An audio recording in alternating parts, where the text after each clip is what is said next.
¿Qué tal? Bienvenidos una semana más a Navarra 7 días. Una semana en la que el Gobierno foral ha presentado su proyecto definitivo de reforma fiscal que ahora será debatido en el Parlamento y que cuenta de antemano con el apoyo de los partidos del cuatripartito. Para unos representa una herramienta para aumentar la recaudación en beneficio de mejores servicios públicos, destacando además que el 62% de los contribuyentes pagará menos o lo mismo. Para otros, para la oposición encabezada por UPN, esta reforma fiscal empeora el trato a los empresarios y se deja en peor situación a más de 115.000 navarros. La reforma incluye además un impuesto de hidrocarburos de 2,4 céntimos por cada litro de combustible que repostemos. La nueva reforma fiscal prevé recaudar 127 millones de euros más en los próximos 2 años. Una reforma que, según Aramburu, establece una presión fiscal moderadamente más elevada a las rentas más altas. Lo que pretende es aumentar la progresividad del sistema tributario, estableciendo una presión fiscal moderadamente más elevada en las rentas más altas, fortalecer también la equidad, igualando el tratamiento de las deducciones personales y familiares y aproximar la fiscalidad de las empresas a sus resultados contables, mejorando la eficacia de los beneficios fiscales. En el IRPF se suben los tipos a partir de 30.000 euros de base liquidable hasta el tope del 52% para las bases liquidables de más de 300.000 euros. De este modo, la mayoría de los contribuyentes, el 37% de la población, pagará más, el 34% se quedará igual y el 28% pagará menos. Mi ilusión es que todos pagarán más. Quiero decir que las bases liquidables fuesen más altas y que todo el mundo en Navarra pudiese estar en los tramos de 50.000 y no en los de 25.000. Pero bueno, eso lo iremos consiguiendo poco a poco. Con el impuesto de patrimonio se esperan recaudar 14 millones de euros en 2 años, reduciendo el mínimo exento de 800.000 a 550.000 euros. En sociedades se elevan los tipos para las grandes empresas y se establece como mínimo el 13% de sus beneficios. Solo las empresas que creen empleo de calidad o inviertan en I+D podrán bajar de ese 13%. Pero a partir de la cuota íntegra cabe la posibilidad de aplicar beneficios fiscales, vías deducciones, etcétera, ¿no? Además, se recupera el tramo autonómico del impuesto de hidrocarburos con las mismas condiciones que en 2012, sin afectar a transportistas y conductores profesionales. Valoración muy negativa de UPN y Partido Popular a la reforma fiscal del Gobierno. Lo que está ocurriendo en Navarra es que efectivamente estamos cambiando, pero estamos cambiando a peor. Al final se presenta una reforma fiscal que nos va a situar entre, pues yo creo que las comunidades españolas que más impuestos vamos a pagar al conjunto de los navarros. Una reforma fiscal que va a hacer que paguemos más impuestos 115.000 contribuyentes, que va a afectar negativamente a las familias. Hoy se ha demostrado que todavía es más dura de lo que se avanzó y que es una gran desgracia para Navarra y para los navarros que tengan este gobierno, un gobierno que no piensa en las clases medias. Más comedido el Partido Socialista, que sí está de acuerdo con algunos puntos. Un mínimo para el impuesto de sociedades, en torno al 13%, en eso podemos estar de acuerdo, pero no nos cuadran los datos porque nosotros, según simulaciones que hemos hecho de declaraciones de renta, vemos que a quien afecta es a todos aquellos que cobran más de 18.000 euros. Por lo tanto, estamos hablando de rentas que son bajas y no son medias. Una reforma defendida así por la presidenta. Es un elemento esencial de solidaridad con aquellos de nuestros conciudadanos, de navarros y navarras, de familias que están viviendo en márgenes de pobreza. Pero es también una herramienta de inversión en aquellos sectores como salud y educación. Y por los grupos que sustentan al Ejecutivo. Grabando más a quien más tiene para hacer unas políticas sociales acordes con las necesidades. Entendemos que es el momento de acometer una reforma fiscal aún más progresiva y superando los topes previstos en algunos impuestos. Una reforma fiscal, aseguran, progresista y equitativa y justifican así el rescate de un impuesto a los hidrocarburos de 2,4 céntimos por litro de gasolina. Hemos asumido que va a suponer un coste para lo que es el conjunto de la ciudadanía, pero como decimos es aportar esos 15 millones de euros. El resultado final entendemos que va a ser positivo también para el conjunto de la ciudadanía. Es consecuencia del agujero que nos han dejado UPN, PSN y PP, 70 millones de euros este año 2016. Y por lo tanto hemos tenido que ir más allá de lo que incluso en el acuerdo programático teníamos pensado. Lo estamos haciendo sobre un bien de consumo, es cierto, utilizado de manera generalizada, pero no es menos cierto que lo estamos haciendo en un momento en el que la bajada del precio del petróleo nos permite claramente tener ese margen. UPN, PSN y Partido Popular ya han anunciado que presentarán enmiendas a la propuesta del Gobierno. Puede que lo primero que hagan al llegar a una estación de servicio como esta es fijarse en el precio. Una cifra, la de la gasolina o el gasóleo, que aumentará en 2,4 céntimos por cada litro de combustible que adquiramos.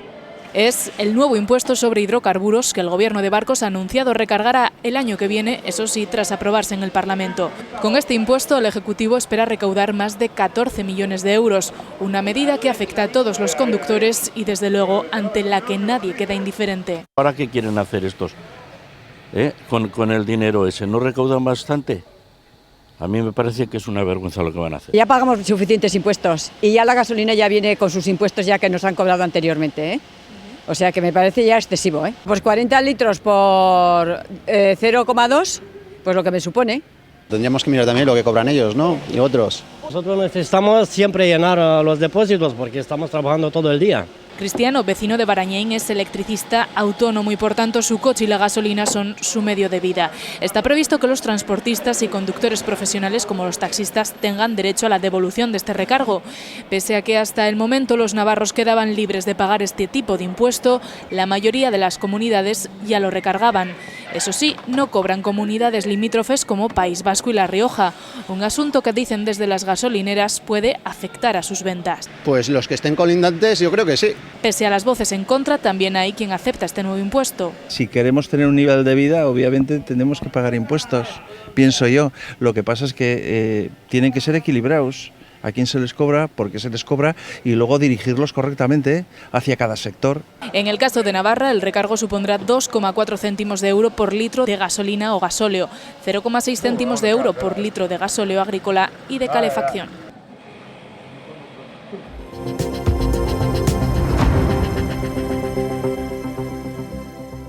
Y polémica también por el anuncio hecho por el Departamento de Educación que plantea una oferta pública de empleo de 425 plazas para el próximo año y 2017. 2016 ha convocado 320 plazas de maestro, de las que 228, 7 de cada 10, serán en euskera. Una proporción que ha sido cuestionada por AFAPNA, Comisiones Obreras y UGT, y no solo por los sindicatos. UPN, PSN y PP denuncian lo que consideran una discriminación. 320 plazas de maestro para el año que viene, 228 en euskera y 98 en castellano, una proporción de 70-30. Como puede parecer lógico, ha sido desigualmente recibida por unos sindicatos y por otros. Ni con unas ni con otras vamos a cubrir el 100%, digamos, de las expectativas. Por primera vez se rompe el equilibrio en cuanto a las plazas de euskera y castellano en esa comunidad, es decir, hay una desproporción muy grande entre las plazas de euskera y castellano. Preocupa que ni tan siquiera haya una previsión de cuántas plazas harían falta en castellano. Es que no nos han traído ningún dato al respecto. El sindicato LAB, mayoritario en educación, pide un análisis más global para convocar hasta 1.000 plazas, dicen, en 4 años, teniendo en cuenta, además, si se va a extender el modelo D. Intentar que el modelo D en el próximo año escolar esté presente en otros centros. Eso conlleva una serie de puestos de trabajo que deberían estar dentro de esos análisis. Las escasas plazas de castellano convocadas se deben en parte a la postura del Gobierno de Navarra, que todavía no ha decidido si seguirá implantando en más centros el programa de aprendizaje de inglés, el famoso PAI, modelo que afecta a las plazas de maestros en castellano. Hay que recordar además que la ley estatal no permite exigir el nivel C1 de inglés. De momento tenemos cubiertas las necesidades para seguir manteniendo, digamos, lo que siga siendo el PAI en estos momentos, pero lógicamente hasta que no tengamos un programa definido de enseñanza en inglés no podemos sacar puestos de trabajo. Nos parece una forma prudente el que no se saque ninguna plaza hasta que no se haya hecho una valoración de por dónde va a seguir estos derroteros. Comisiones Obreras además advierte de la propuesta hecha al consejero por otros sindicatos. Que las plazas de euskera y castellano se unan para que los aspirantes de euskera puedan optar también a las plazas de castellano. Esto también sería romper el equilibrio. A las 320 oposiciones de maestro que se celebrarán el próximo verano se suman 14 de inspectores y 91 plazas en 2017 para profesorado de secundaria. En total, 425 plazas en educación.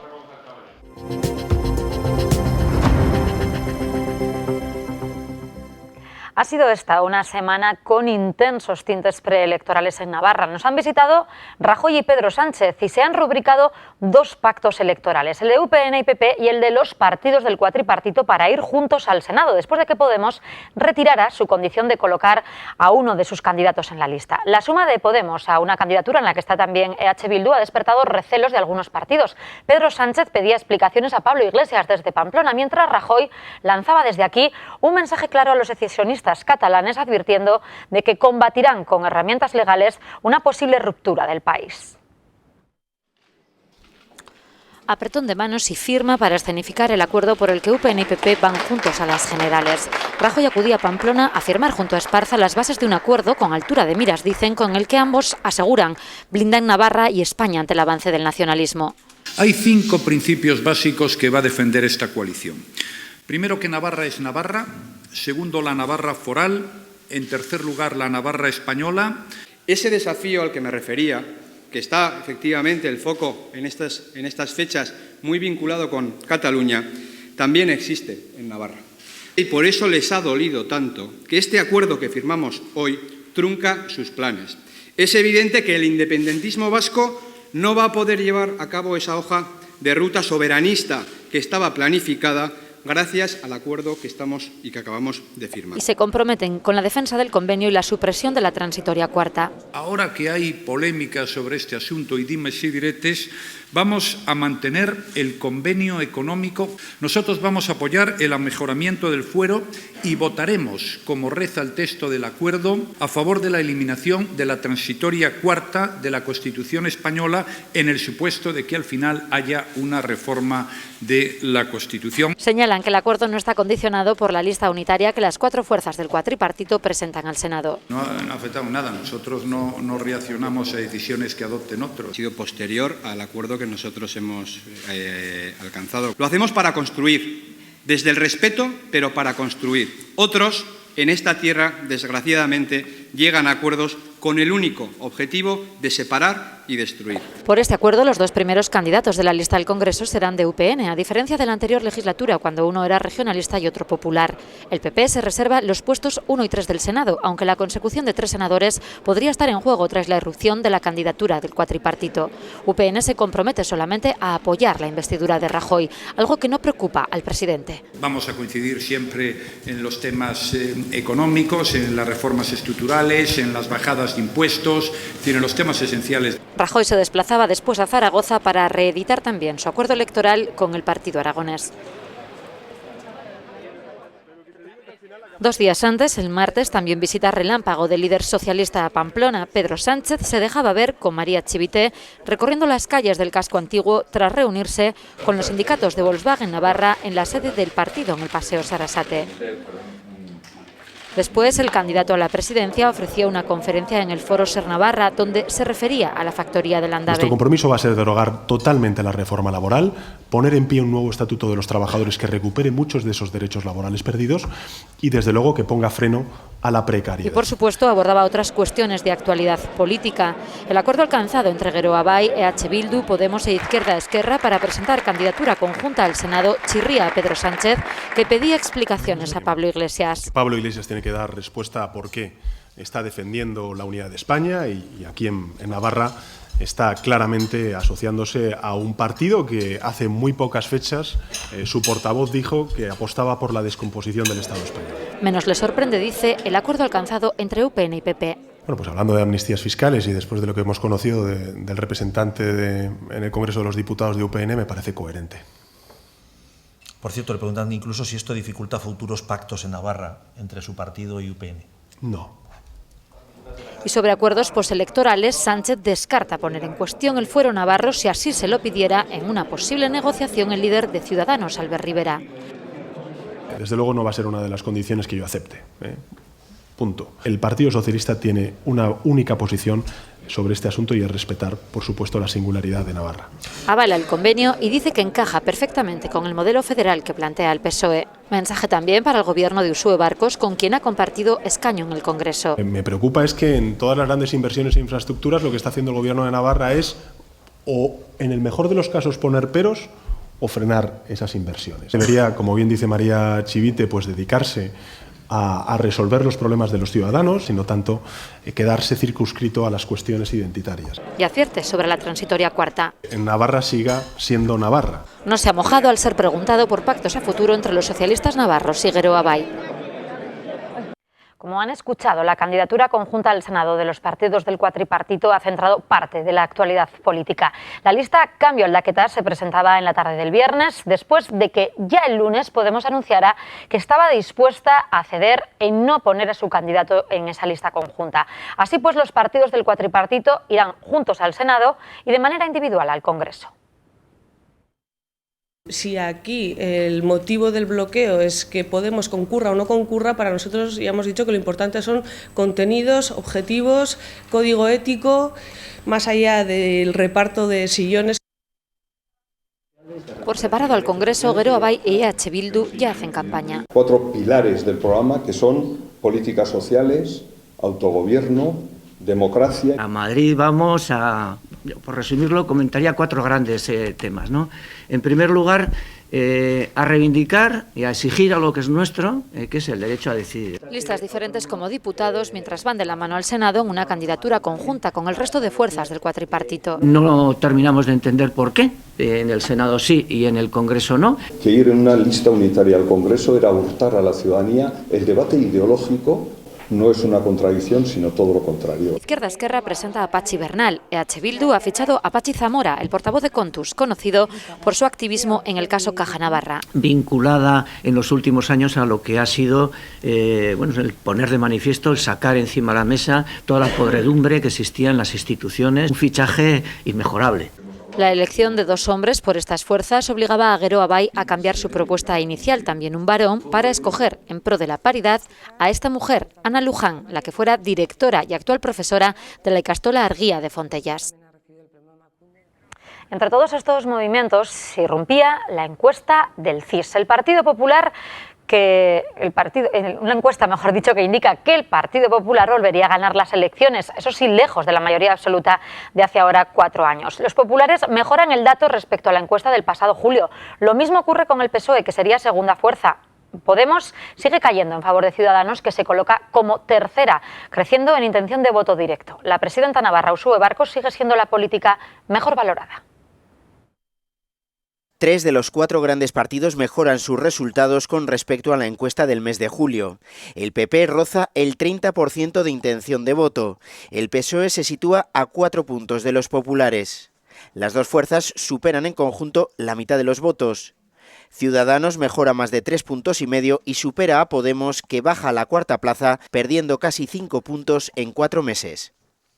En cuanto al resto de formaciones, Izquierda Unida, que en las elecciones concurrirá en Ahora en Común, tiene un 4,7% de intención de voto. En Cataluña, Convergencia sin Unió gana a Esquerra. Amaiur también obtiene mejor porcentaje que el PNV. Y en Navarra, Gero Abay y UPN empatan, si bien no se conocía la coalición de los regionalistas con el PP. Uxue Barkos, a pesar de que dejó el Congreso en el mes de junio, sigue siendo la portavoz mejor valorada. Saca una nota de 4,2, mientras que Salvador de UPN obtiene 2,58. La encuesta no pregunta ni por Rivera, ni por Iglesias, ni por Garzón. Rajoy está por debajo del 3 y Pedro Sánchez obtiene un punto más que el presidente del gobierno.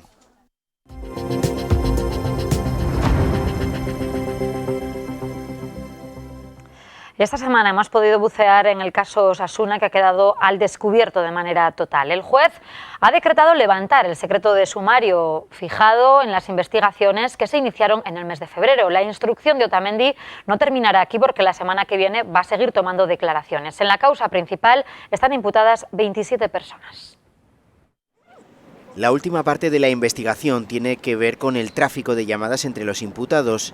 El juez considera que el estudio elaborado por la policía permite aportar interesantes datos para el esclarecimiento de parte de los hechos sobre los supuestos amaños en los que estaba implicado Osasuna. Por ejemplo, que Vizcay no usó el teléfono que supuestamente le dieron los jugadores del Betis, por lo que se contradice con lo expuesto ante el magistrado. Dentro del estudio de las cuentas del club, el juez advierte también de la posibilidad de que jugadores y empleados de Osasuna no hubieran declarado dinero recibido, cantidad que podría superar el 1.000.000 de euros desde 2011. Otamendi tomó ayer declaración a los imputados Chuma Peralta y Cristina Valencia, a los que les enseñó una serie de fotografías para que reconocieran a personas. El levantamiento del secreto no implica que se concluya con la investigación. Significa que ahora todas las partes tienen acceso a los documentos de investigación que ha manejado el juez hasta ahora. De hecho, la próxima semana pasarán por el despacho de Otamendi el presidente de la Liga, el organismo que destapó el caso, los presidentes de Valladolid y Granada o varios de los jugadores imputados.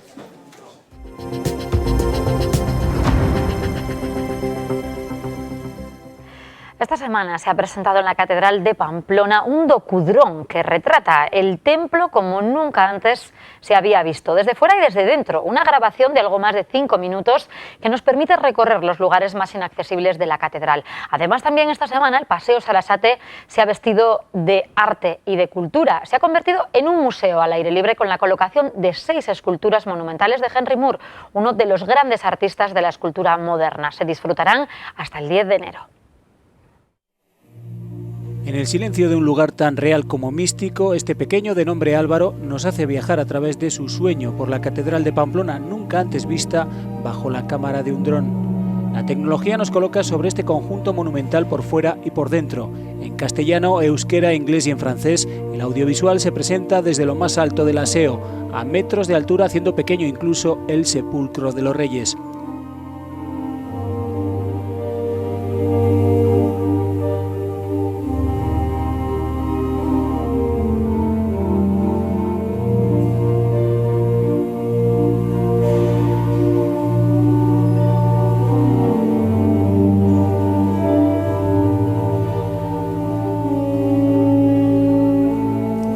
Posándose suavemente sobre el claustro gótico para acercarnos poco después a los detalles del que está considerado uno de los conjuntos medievales más importantes de Europa.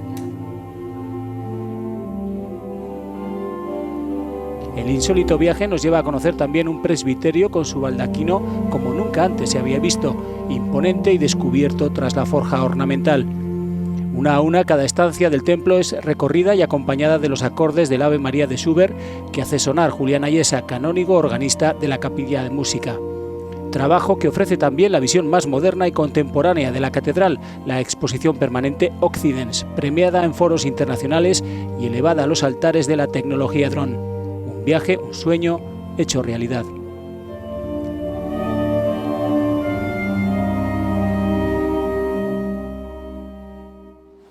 Por fin se ha desvelado al público el gran secreto que aguardaba bajo estas lonas. Se trata de 6 esculturas monumentales en bronce, obra de Henry Moore, que han llegado a Pamplona de la mano de la obra social La Caixa, Fundación Can, la Henry Moore Foundation y el Ayuntamiento.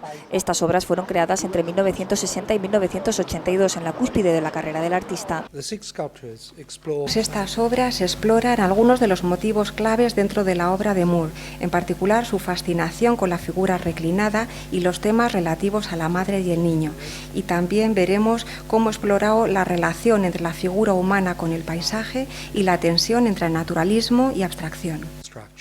Con ellas, el Paseo de Sarasate se convierte hasta el 10 de enero en un museo al aire libre, acercando el arte al gran público. Estas esculturas interactúan con la naturaleza y la arquitectura del entorno. Será un placer, en este sentido, contemplar y analizar cómo interrelacionan esas esculturas de Henry Moore con el paisaje urbano de nuestra vieja ciudad, a la que sin duda van a dar un aire nuevo y diferente mientras estén con nosotros. Tras recorrer otras capitales españolas, ahora es posible contemplarlas en Pamplona hasta el 10 de enero, gracias al programa Arte en la Calle de la Obra Social La Caixa. Dentro del espíritu de la Obra Social La Caixa y nuestros 500 millones de euros de presupuesto, que no me canso de decirlo, cerca del 70% de este presupuesto va fundamentalmente a programas sociales y asistenciales, pero el otro 30% seguimos apoyando fundamentalmente cultura y educación, y esta es una muestra más de ello. Para comprender mejor la obra de Henry Moore, uno de los mejores escultores modernos, el Ayuntamiento ha organizado 13 visitas guiadas los fines de semana en castellano y euskera, que comenzarán este domingo.